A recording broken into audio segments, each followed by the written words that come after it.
Choose to challenge. That's the theme for this year's International Women's Day. Millions of women around the world will take part as we mark 110 years since the first Women's Day. As we celebrate, we like to see a woman or women who inspire you. Share a photo using the hashtag Mile High Mornings. And while you do that, Alexandra Lewis is connecting the dots on how this day got started. In 1910, Germany's Clara Zetkin served as leader of the Woman's Office for the Social Democratic Party. She used her platform to push for one designated day where all nations not only advocated for women, but celebrated.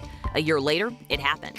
Women in Austria, Denmark, Germany, and Switzerland observed the first International Women's Day on March 19, 1911. 3 years later, women in the UK observed and protested for women's suffrage. In 1917, women in Russia spent International Women's Day protesting against more than 2 million Russian deaths during World War II. The protests lasted 4 days and resulted in women earning the right to vote. More than 6 decades passed before the United Nations celebrated the first International Women's Day in 1975. In the years that followed, global participation waned until the internet age. In 2001, InternationalWomen'sDay.com launched, and a few years later, hashtags for each year's theme did too.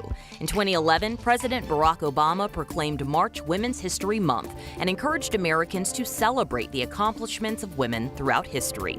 And this year, March 8th, 2021, International Women's Day is happening with the first ever woman as the Vice President of the United States. And that's connecting the dots. For Mile High Mornings, I'm Alexandra Lewis. So honor a woman or women in your life this International Women's Day. You can share a photo on social media. Use the hashtag Mile High Mornings. We've been getting some beautiful memories and photos this morning from our viewers. Julie shared this gorgeous photo with us. She says her daughters inspire her, make the world a better place. Oh, I love that. Keep those pictures coming. We're going to be sharing them throughout the morning show. Corey, I just tweeted out a photo of my mom. Gary Spiro just tweeted out a photo of his mom too. I think moms really are our first source of inspiration.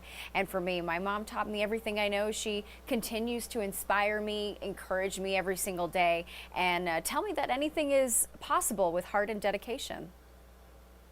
I mean, how blessed are we to have mentors like that right there in our family? I just shared a picture of my mom and grandma as well, two incredible women that just are so giving and selfless and hearts of gold, and I thank God for them all the time. And I just love that so many people are sharing women within their family, which is great. So you can keep sharing your photos and stories with us and use that hashtag Mile High Mornings. We'd love to hear it.